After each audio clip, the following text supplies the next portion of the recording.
Buenas! It's time for sweet chamorro alagwan, a rice porridge with sugar and coconut milk. You'll find a link to this recipe below, as well as a link to the savory version of alagwan. You need 12 cups or 2.84 liters of water in a large pot, or 4 cups of water for every cup of cooked medium grain rice. Today I'm using 3 cups or 586 grams of cooked rice thawed from my freezer. Alagwan is a perfect dish for using up those little containers of leftover rice and coconut milk stuck in your fridge or freezer.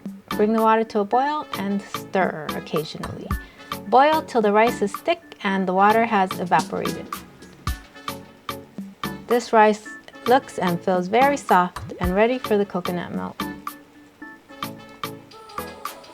Add a total of 3 cups or 710 milliliters of thick coconut milk. This is from the can. And this one is left over from my fridge. Stir well to combine and simmer till it thickens again. Look at how creamy this is.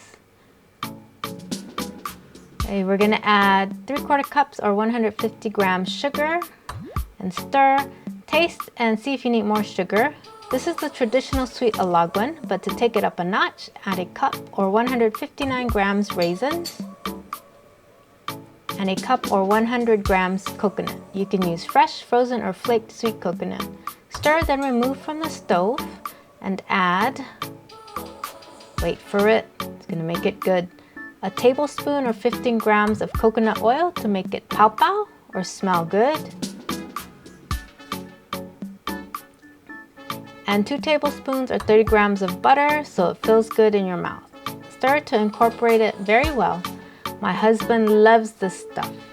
You can freeze and thaw this Guam alagwan too. Remember, at the end of this video, you'll find links to the printable instructions and more of my chamorro recipes. This is super creamy. To serve, you can top it with a little bit of coconut